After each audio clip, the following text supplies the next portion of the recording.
Hello everyone, and welcome to another exciting oil painting video. My name is John, your humble host, and let's get started. Our normal 16 by 20 canvas. It's a Blick stretched canvas. It's part of their economy packs, which are actually pretty good canvases. It's nice and taut, back stapled. Let's see here, back stapled. It's actually very nice. And I got a 5-pack for $12.99 at the Blick store in Donata West, I think, in Wheaton, Illinois. So it's pretty good. Okay, I got another mix mash of paint this time, just like last week. I'm using water mixable and I'm using Georgian oil colors together. I like that one and it got a pretty good response. So I figured, what the hell? Try it again. So, how about some Viridian and French ultramarine to start with? It's a lot of medium. You've heard of that before, right? That's how I'm starting. Now, this one, I do have a little bit of a preconceived notion in it. I'm not 100% sure where I'm going with it, but I did have a little bit of an idea. What I'm going to do is, I want to have it tall here. Tall trees. Okay. Only done this a million times. They're going to be all over the place. And then what I want to do down here, it's going to be small. Okay.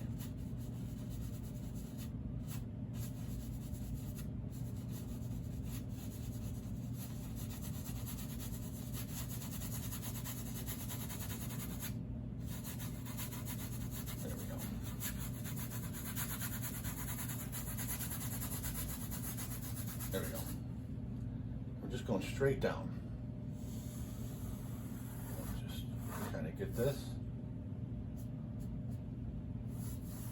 Doesn't have to be perfectly straight, but I like it reasonable here. I've said before, I don't like complete straight lines in landscape paintings, and that is true. So this won't be completely straight, but I want to give it an idea of what we're doing here. Okay, so we're just going to go perspective wise. That's going to be my distance. That's where my water is going to be coming from. So then I'm thinking about doing is having a big tree over here that's going to go up into this, and then the water will come out like this. Okay, it's going to have the river go like that. Okay, fill the river in. A lot of green in the water. They got a lot of green around it. Now, normally, I do the sky last with my little preliminary sketching here. And I do the dirty brush, so I get the nice little green haze in there, and it looks really nice. This time, I think I'm going to put in the sky first, only because I'm going to have land. This is all land here. Okay, and then I'm going to have a big tree cluster, I think, over here that's going to be a little bit more bushes, trees. It's going to be real dense. There's not going to be a lot of sky hills to see through. It's going to be similar to this as far as the density of the trees, but possibly, you know, maybe a nice little umbrella type of setup. So I'm not 100% sure yet. I got an idea what I want. I don't have anything conclusive in my head. And I'm not going to until we're done, which is one of the beauties of the way I like to paint. You have no idea what's going to happen until it happens. And again, I know I've said this a million times. I love that part of the creative process. You know, to a degree, painting paints itself. Okay, there's our water. There we go. Okay, I'm gonna put the land in, and then I'll put the sky in, and then I'll put this thing of trees. And I'm not sure how far I'm gonna come out because I wanna still see this line going from really shallow trees, really short in the distance. I may bring them up a little bit. Just a little bit.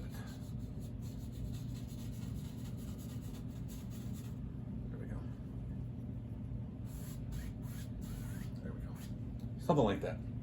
Okay, so use some raw sienna, yellow ochre, Viridian, whatever I have laying around. I'm going to, in about a month, possibly less, but doubtful, okay?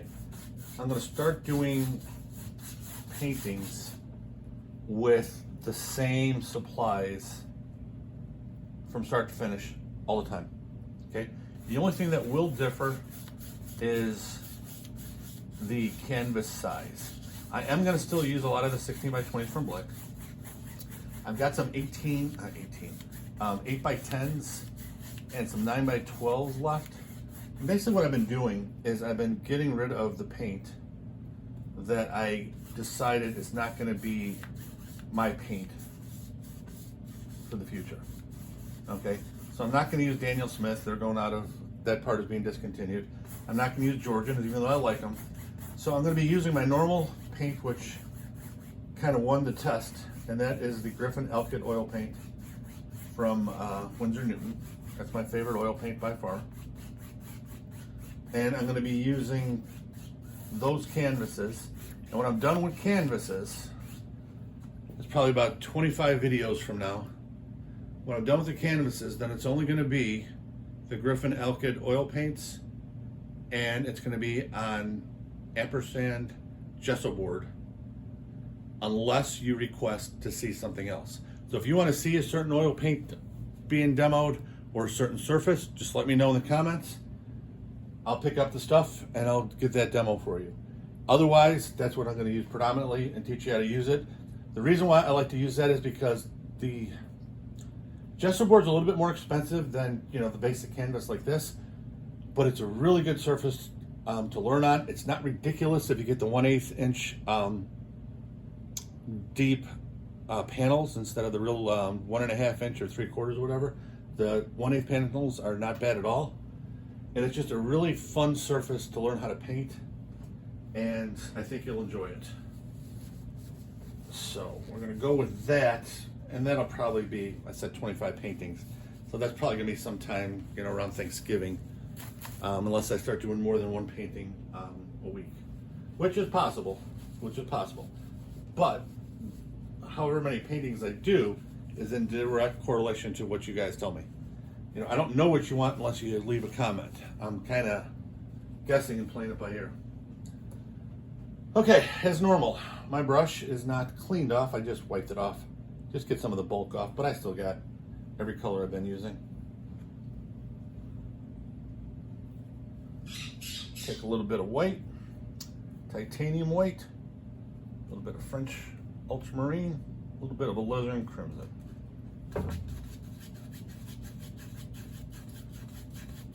There we go. Nice, dirty, soon to be beautiful sky. And one thing I learned about skies is, within reason, you can do almost anything you want. Okay, so now I'm gonna come down. Now this is gonna be, I have green on it and around it, stuff like that. And that's also going to help with that big honker tree that I'm going to put there, possibly. The more I talk about it, the less I'm thinking about doing it. Becoming a little bit more reluctant, and I'm not sure why yet. So we'll see as we go. Again, part of painting that I love, many parts, but that's one of them. I just love. Even if I had a preconceived notion, like I told you at the beginning, and I've already veered off the rails. You know, it just, when you start painting, let your inner artist take over, and I guarantee your inner artist has a better composition and color palette set aside than you ever could. And I found that out too. For me, it was just a pain in the ass giving up control. I thought I was the artist and I'm supposed to control it. I didn't realize my inner artist was the actual artist and not me. So that took a blow to my ego. Like, okay, I've been training and painting and doing all this stuff and studying for all these years, and some subconscious thing inside of me is the one that's actually doing the painting and getting the credit. I mean, what the hell? It's a bunch of bullshit. Okay, so I've got that. Almost looks like the Aurora Borealis. Almost. Okay. Wipe off the brush so I can smooth this out a little bit. Not a ton, but a little bit. Obviously, I'm not going to have the brush strokes going downward like that. Okay, so we do this. This is how we're going to get a lot of green in there. Not to mention we're going to go over the green we have with more green.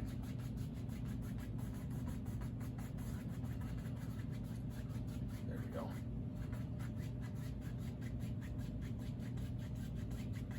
I think I'm going to put a few clouds in here first, though.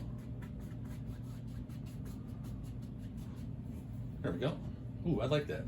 That's a pretty nice sky. Okay, so take a fan brush. Just regular. And I'm going to go up here. I love doing clouds like this. It looks like a haphazard modge podge of shit, but it's not. It's actually kind of fun. And then you get these real nice effects when you do that smooth out later. But here, these trees are going to be bigger, so they might not go all the way there. Put it over there, even though that big tree may take over. I'll see. Don't know where they're at. At the moment, I don't care. A little bit of black and green and whatever else. Yeah, a little green in there, why not? It's funny, I never knew there was such a thing as a green sky, for the most part. And then I think I told the story.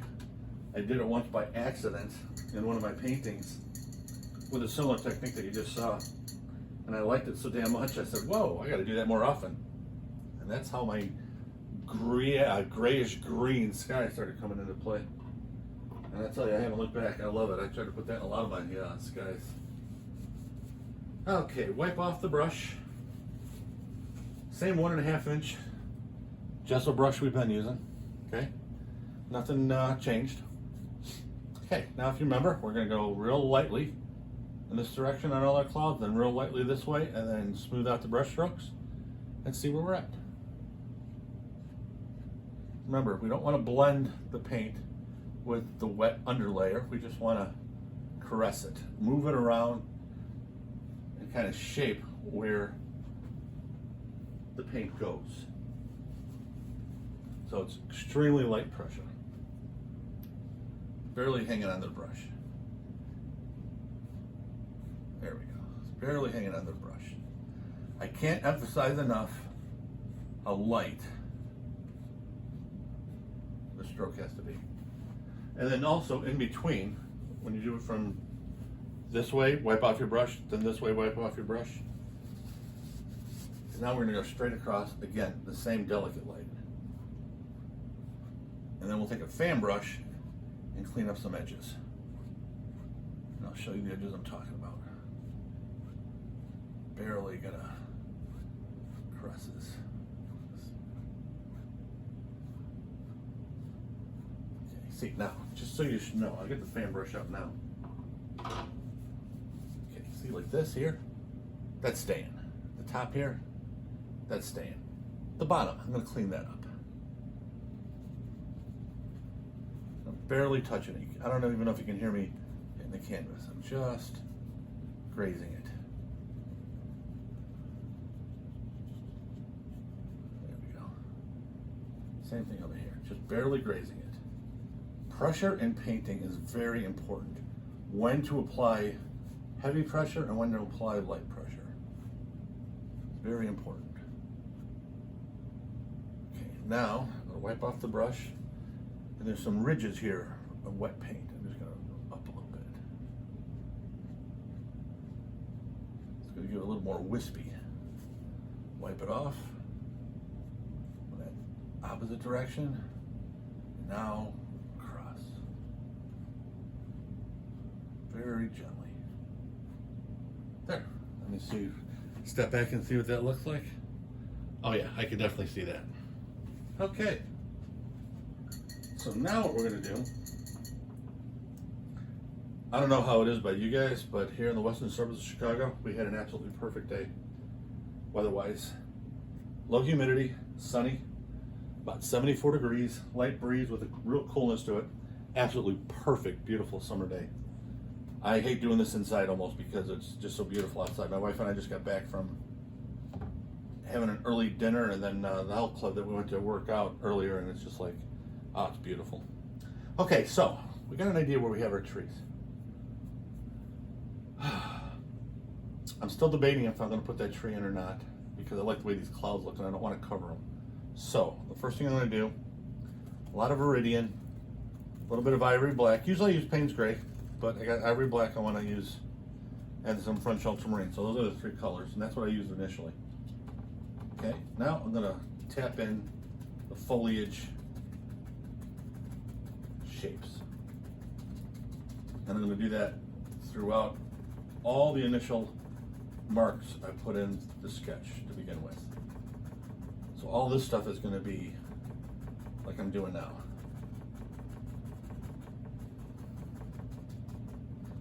Can be a bit tedious, but it's very necessary. The reason is you want some kind of a tree shape, foliage shape. You know, my trees, you can't tell that's an oak, that's a pine, that's a this, that's a that. I've never had a desire to be that precise with my stuff. But my stuff looks like trees. Maybe not be able to tell what kind of trees, but they're trees. And what I was doing there is taking some of that extra paint, because there's a lot more paint over there. Just bringing it over. That's all I'm doing, bringing it over.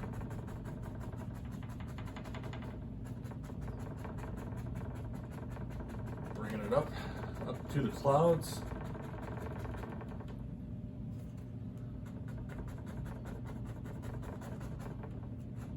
And I'm holding the top of the canvas where there's no paint. That's why I keep it steady. So if you're wondering what my left hand is doing, that's what it's doing. Still going down here. Maybe up a little bit, but not much.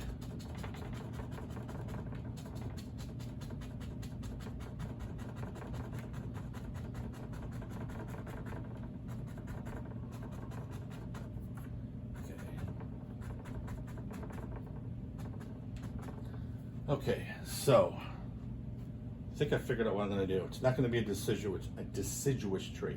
It's not going to be a leafy tree. It's going to be some of my pine trees. That's what I decided on. Okay, so I'm going to wipe this brush off again. Don't have to clean it.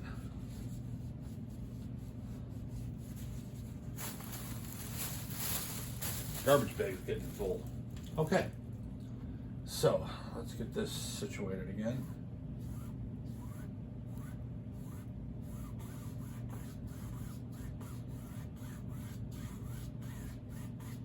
There we go. Now, even though this water isn't going to be my finished water, I still want the strokes to be as straight as I can horizontally. It's the only thing straight you want in an oil painting, well, any painting. And that's because the water just looks weird if you have it different, unless it's part of waves. But the body itself, you want the water movement to be straight. If you have the water movement like this, it doesn't look right. Okay, so what I'm going to do is I'm going to take the 1-inch brush. And again, these are just cheap gesso brushes that I buy at Dick Blick. These I actually get in person. It's a better deal in person. If you buy these, if you're fortunate enough to be anywhere near a Blick, you can get the 1-inch, 1.5, 2, 2.5, 3, 3.5, I think they go to. They're bristle gesso brushes, which is what I use predominantly in my paintings. If you go and online, you get the discount if you buy 12 or more.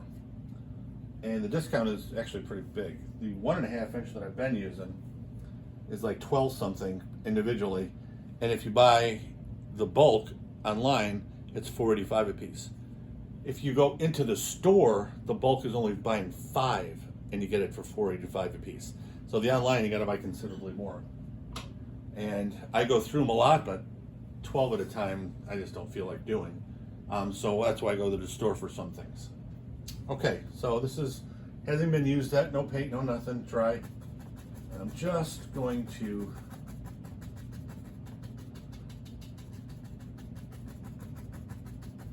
want there to look like there's layers. It's hard to see.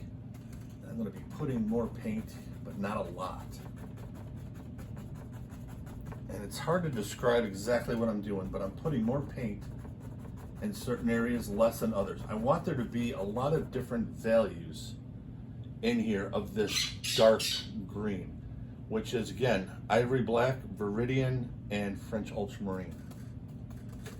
And it's hard to, I want to make it, trying to make it dark enough so you can see it. And I think you will be able to, because it's showing up a little pretty profoundly right here. Yeah, that's too dark. So you get too dark, you wipe it off with a paper towel off your brush, and then you go right into it again. And it'll, see how it disperses it? It blends in, and now you don't have that really deep dark. I want dark, but I don't want it that dark. Over here, a little bit more of the dark.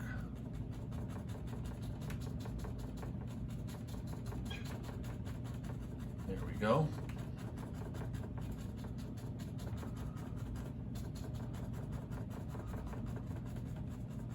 There we go. Okay, now under normal conditions, there we go, I'll get that line. Okay, under normal conditions, I would use this forest in a way, and I would highlight certain things. And I still may, I haven't decided yet. But I know what I am gonna do is I'm gonna have some pine trees, my fir trees that I make that are, you know, skinny trees, I'm gonna have going down here, and then I'm gonna have a couple of them go over the water here. So we gotta complete the water first, so we can have the water line and stuff, and then do the trees over it. I'm gonna go up to like here. And all of this is gonna be the background. So I'm gonna put a little bit of a lighter green on the tops, not a lot inside, because those are gonna be technically in shadow anyway. So I'm gonna highlight a little bit of the tops with our lemon yellow, but I'm not gonna use a ton of lemon yellow. I'm gonna have a little bit to blend on here to make a real pretty green that's gonna be a value or two at the most lighter than what we have here. And like I said, only a couple of them inside where light might get a chance to hit. But mainly it's gonna be on that top ridge of foliage. So, enough talking. Let's get into the yellow. I'm using the same dirty brush, which is nice because it automatically comes out, even though I put the yellow on by itself. Because it has a lot of dark color in there, it turns to the green I want anyway. So here we go. You don't have to tap hard on this.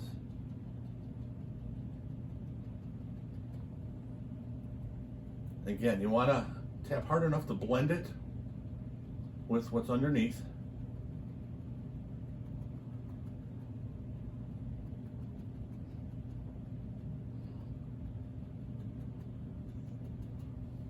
But you don't want to blend, you don't want to punch it in.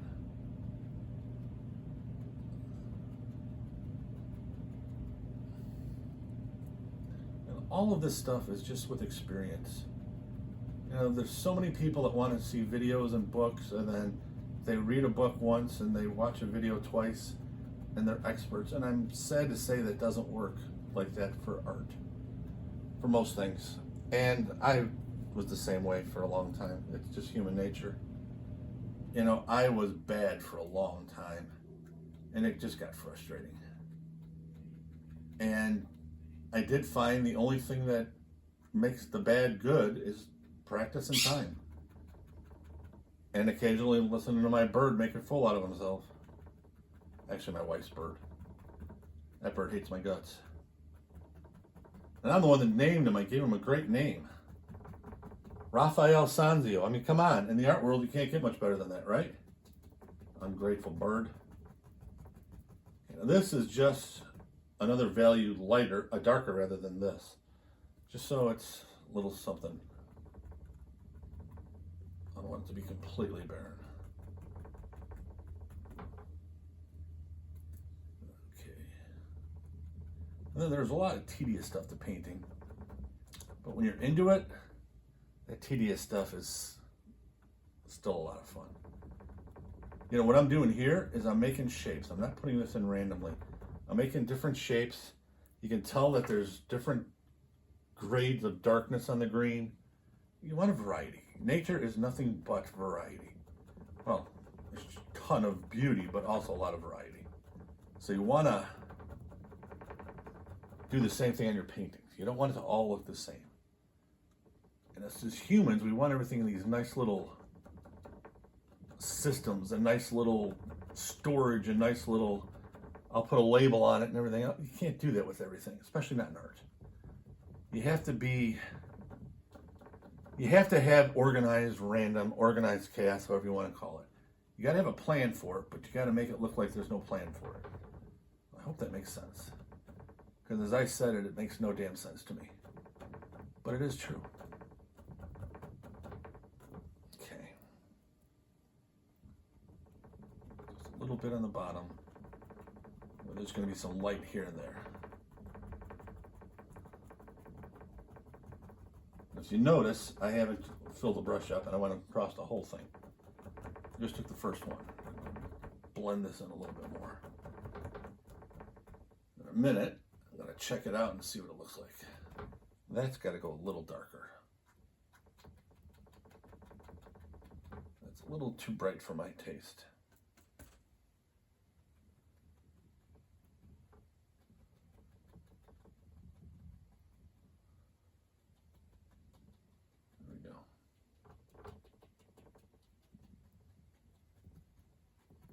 That's better.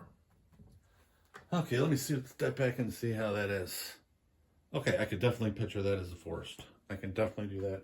Now, if you can't see it now, you're not even going to know this. Okay, where I got the camera now, you can't see it that well. But when I do the editing, I'm going to actually zoom from the distance the camera is.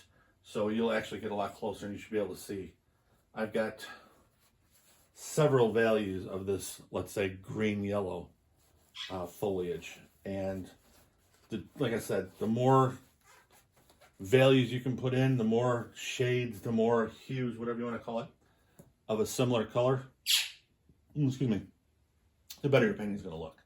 So you want that variety in it. Okay, so the next thing I want to do, let's go ahead and put some water in. Now, I'm going to take my 1.5 inch that I got dirtied up. I'm going to go into some titanium white only. It's still dirty because I've got the same colors here. I just want to get a little bit of titanium white in here to opaque it pretty good. Gotta keep these lines reasonably straight. And yes, I'm going into the land and that's irrelevant.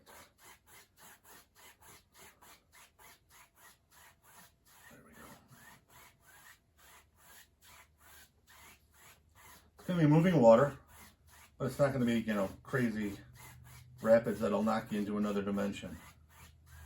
And I want to do this, and I'm blending the hell out of it right now to make it smooth. Why? I don't know. I just want it smooth today. I have no idea why.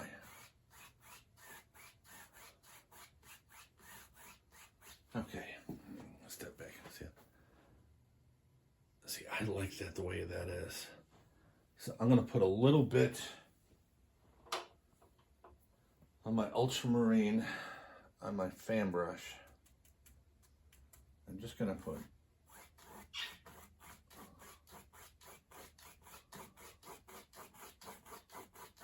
that in there.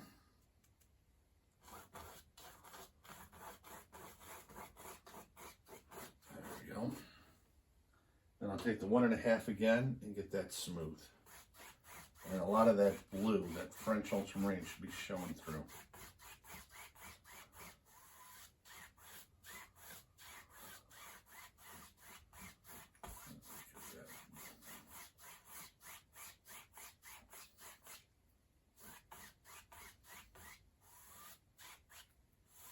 too thick, use the side of your brush. It'll disperse the paint better. That's why you see me sometimes going like this, even in the sky. When you do it like this, it kind of digs a little bit deeper into the canvas, and then it blends out and disperses the paint a little better, where this is more like a smoothing it out type of effect. I don't have the technical terms, I apologize, but that's what I come up with. Okay. I think this one is going to be a palette knife job for the waves. Well, it's not waves, just like water lines. I'm not going to have a lot of waves. I changed my mind. So you put a little bit of paint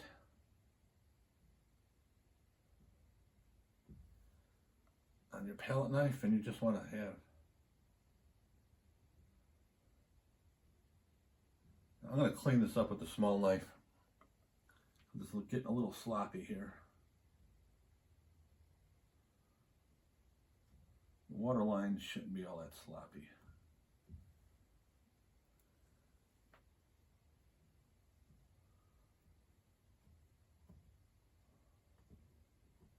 There we go. That's the way they should look. Okay, so put the big one away, get the little one. Just going to very gently take the bulky stuff off.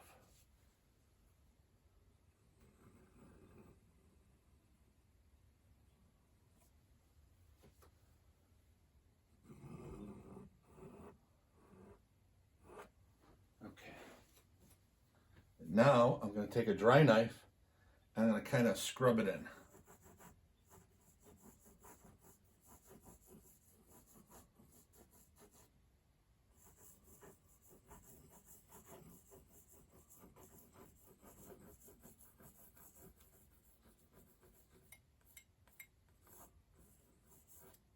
Just giving it some nice little action here.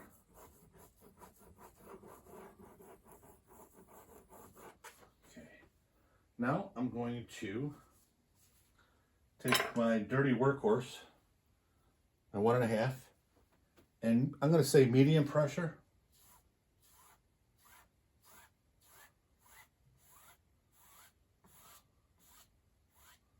Smooth it out. Here we go.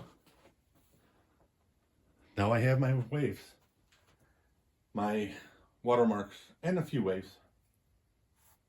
I don't like. There we go. Okay, cool.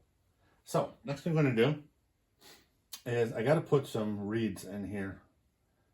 Things coming up like this.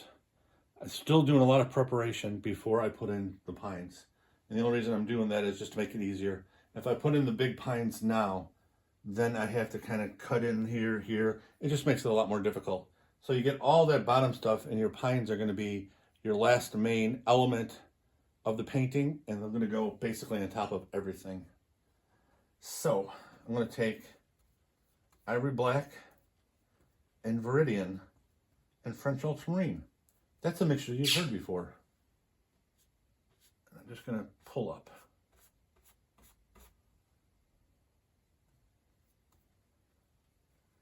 If you've noticed, I'm staying very consistent with my color choices. And the reason I'm doing that is so we have a nice cohesive color theory to the composition. And that's important. You don't want to have oddball, weird colors out there that don't appear anywhere else. So you use the same colors everywhere throughout the piece, and you're going to have a lot more cohesive, a lot more harmony in the colors. It's going to be a lot easier for the viewer to look at and say, wow, that's really cool. So for a lot of reasons, less is more. Instead of putting 20 colors out on your palette, put 10 to start with and whittle it down. Most of the time when I do studio pieces, I'll have 5 colors plus white, and that's it. And the 5 colors are my lemon yellow, alizarin crimson, French ultramarine, Payne's gray, and Viridian. Those are the 5 colors plus titanium white. And with those 5 colors and titanium white, I can paint everything I want. Okay, so we've got the land started, we've got the water done, we've got the background trees done, we've got our clouds done. Now let's put in the land, and we're going to tap the shit out of it with our lemon yellow and make this pretty land. And we're going to use the 1.5 inch gesso brush, which I'm sure surprises you because we've been using that for almost everything. Wipe it off. I got a little too much dark on there. I want more yellow to show up, and then blend it in for the green. Okay, so more yellow. There we go.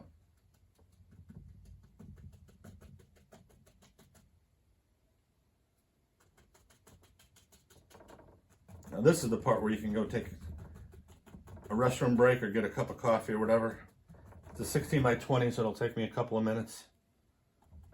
And there's nothing I can teach you doing this other than, even where I don't have the extra yellow, you can see in a grass type of texture, I'm doing to this. Sort of like what we did with the trees over here.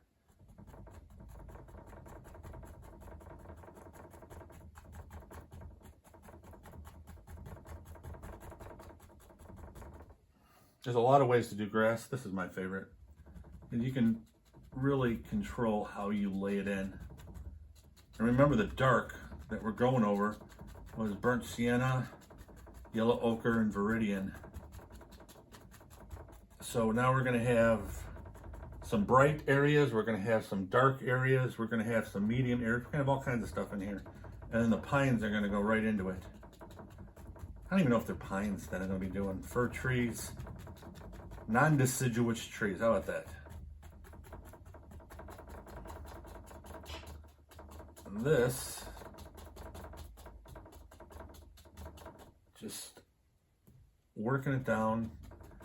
You don't really, it doesn't matter how you go about this, from which side to which side, up or down, left or right, whatever.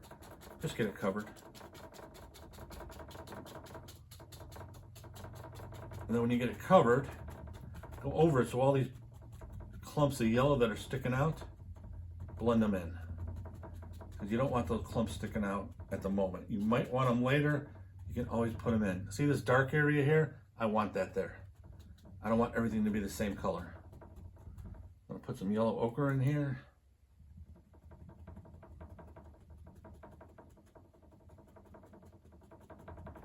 Okay, I'm going to wipe the brush off. I'm going to put a little bit of Alizarin Crimson in here.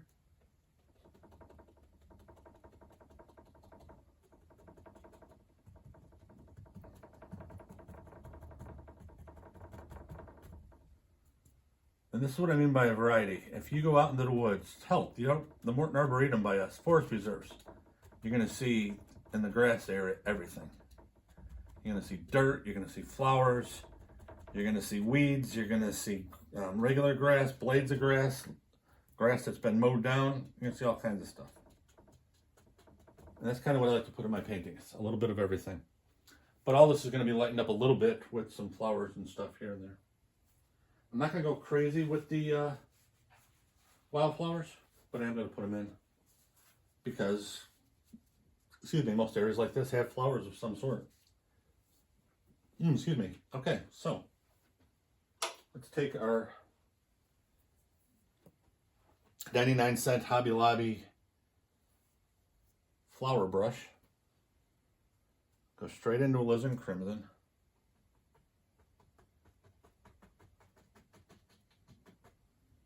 And we're going to put this all the way across. And then we're going to hit it with yellow. And we're going to have these real pretty orange flowers. I might have some bluebells. I'm not sure. That'll be it though. Okay. Wipe off the brush.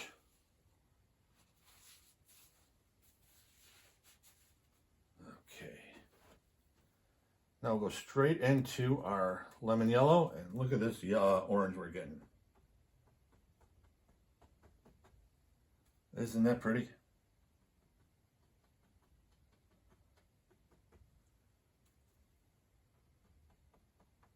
And we're not going to hit every part of the Alizarin Crimson because I want some of the dark Alizarin Crimson is really dark, and I want to keep some of those darks. And then I want to take some of this orange, put it here and there. Remember how I told you got to put stuff in different places so you get that color harmony? You put it in one, put it somewhere else. That's what we're doing.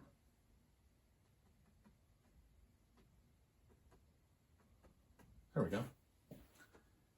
Now, the next thing I want to do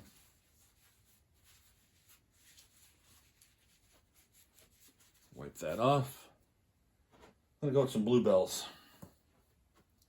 And that is French Ultramarine Titanium White.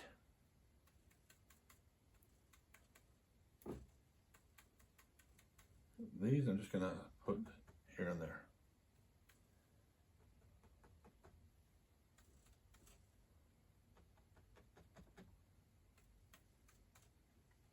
I know the first place I really saw these up close was at the Morton Arboretum in Lisle, Illinois. Check it out if you're ever in the Chicago area.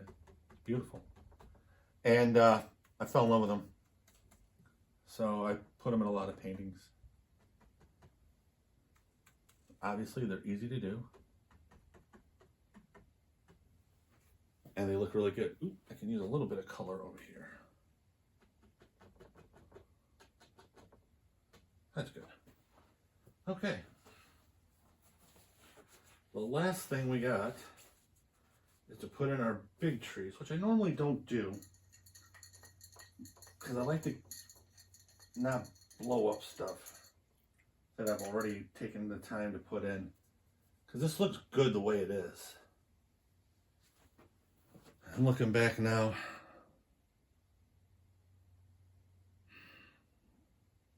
You know, I'm going to listen to my own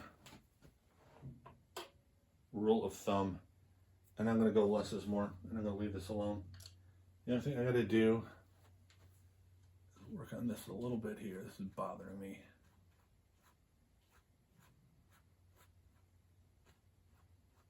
Now it's not bothering me. Okay, let me see how this looks. Yeah, if I put those fir trees in, it's just not going to look right. So, ladies and gentlemen, mostly gentlemen, this painting is done. This one was a little quicker than most. This one is 43 minutes and counting. So if you want, I can talk for an extra 20 minutes, you know, nonsensically and just babble. Or I can say thank you very much for taking the time to check out the video.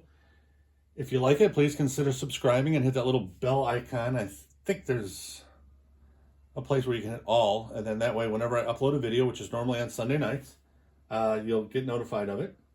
But I hope if you've been on the fence with learning how to oil paint, my videos are showing you that you don't need to be a genius, you don't need thousands of dollars worth of material, and you don't need a private studio, you know, on downtown Chicago. You can use a lot of basic stuff for basic, inexpensive money, and you can do your own stuff. So I hope everybody has a great rest of your Sunday and a great work week, and I will see you next week.